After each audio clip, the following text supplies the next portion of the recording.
welcome to my channel.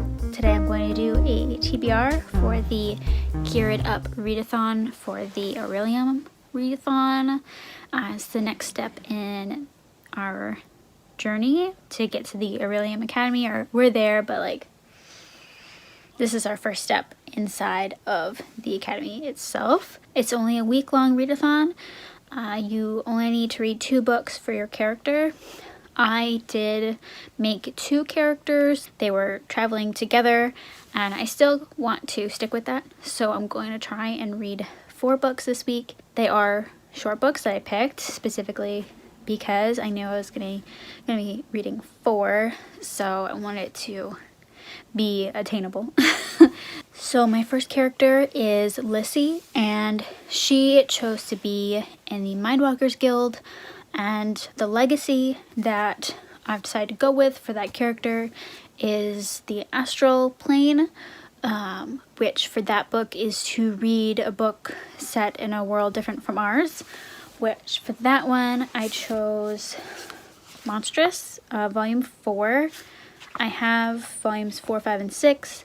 I was going to pick this up earlier in the year, but it's kind of sad. Happy things just don't really happen in this series, so I wasn't really in the mood for that at the time. Hopefully though, this time it will work out. And then for her artifact, or her object, or whatever, you're supposed to choose some kind of magical artifact or object for your character. She chose the dagger, which is specific to the guild that she chose, Mindwalkers. For the dagger, you need to choose a standalone book, and for that I chose No Love Lost.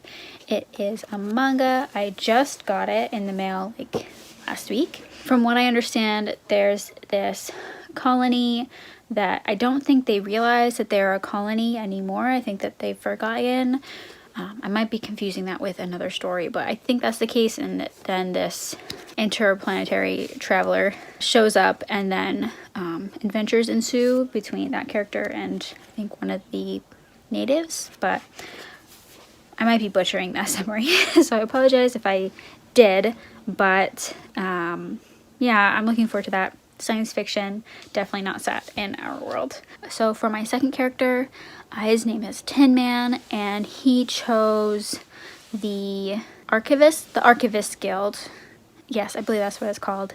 And for his legacy, he chose the Sky God, or I don't remember the name of it. It started with an A, the Sky God. And for that prompt, it was to read a book with sky on the cover.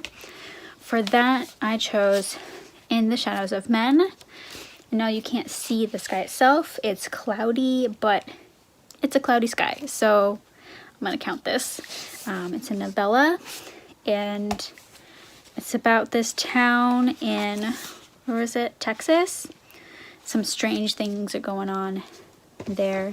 So I'm looking forward to reading that. And then the second prompt for this character, his artifact or whatever is a sword. He chose a sword. That prompt is to read a book with a blade on the cover, and I decided to go with Earth and Ashes, I believe is what it's called. It's a short book. It's only like 80 something pages, and it's about this family in Afghanistan dealing with the fallout of conflict, a war, or a war starting or something. But the point is, it's a grandfather and his story, and I think you also get his son and also his grandson. I think his grandson is deaf, and it's just dealing with the conflict and how it affects your family, from what I understand. So I think that's a good mix. I've got a contemporary sort of, I don't know if it's gonna be political, but a fiction, general fiction, and then we have a science fiction manga, we have a fantasy comic, and then we have a novella, which I think is fantasy. It might be horror. It might be classified as horror, but I think that is a good good mix. And I like that it's a good mix of media too. We've got manga, comics, short novellas. One is physical, the other one I'm going to be renting from my library. I'm really excited to do this readathon. It starts tomorrow. I'm leaving work early. It just happened to work out that way, that the best time to take time off from my work in the last like 2 weeks happened to be tomorrow. And it's also the first day of the readathon. So I'm gonna take that as a good sign. And I think this is super, super doable. But then again, you never know. Surprises ensue. Let me know if you're going to be participating, what books you're going to be reading, and I wish you luck. See you next time. Bye.